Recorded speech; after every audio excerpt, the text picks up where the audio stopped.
Welcome to the show. This is Lowcountry Money Talk, of course. I'm here at the desk with Phil Bloyd, who returns to us from Revolutionary Financial Group, and we have a lot to talk about, as we always do. Yes. Nice to see you. Hey, good to see you, Jessa.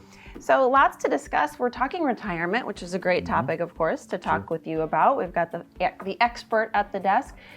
It's a tough time, though, for our viewers who are either in or nearing retirement. So we're discussing the perfect storm and all of the things that you need to consider and what's just really going on right now. Yeah, there's a lot of challenges. A lot of challenges. So just to name a few, of course, inflation, we've got market volatility, and then the T word, which is something we're always needing to consider. Taxes are a big part of our financial picture. Should be fresh on your mind. That's right. Just came out of April. Yes. So it's a good time to look them over. Absolutely.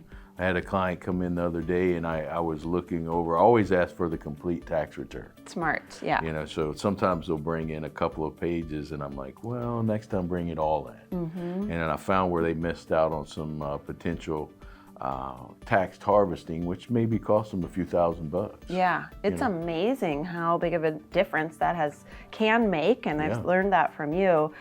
So lots of ways to make sure that taxes aren't costing you more than they need to, of course. But there's a lot of ways, of course, that we can sort of prepare and try and, I guess, avoid the storm and trying to really be ahead of things. And that's what you've taught me is managing challenges and having a plan for them is really a great way to avoid costly mistakes. We can always plan for the worst, hope for the best. Yes, right? Absolutely. But in this case, we're probably getting the worst. Yeah, we've got the worst. So here's the thing. A lot of challenges for retirees today. As I'm writing my book still, it's taking a little bit longer than I thought, but I guess we have it in edit now. I feel like calling that book, I've retired hundreds of times. You're right, yeah. Because, I work with hundreds of retirees. So for 31 years, it feels like I've retired hundreds of times. You have planned for retirement under all these different circumstances. I jump in there with you. So, guiding the way, it's nice to have a guide when you're going into uncharted waters. So right now, we're still dealing with this sticky inflation. We get contradictory job numbers, which is really tough because when they report the jobs for the previous month, they always come out with a high number. But when we have the jobs for the following month, they revise the months before and they're really bad. Yeah. But people don't pay attention to that because they had we got this many jobs this month. Well, they don't, when they come out and downplay and say, well, gee, that was off by 60 or 70,000. If that would have been the number when it was reported, people would think a lot differently. Right. But they don't give the second tier much look.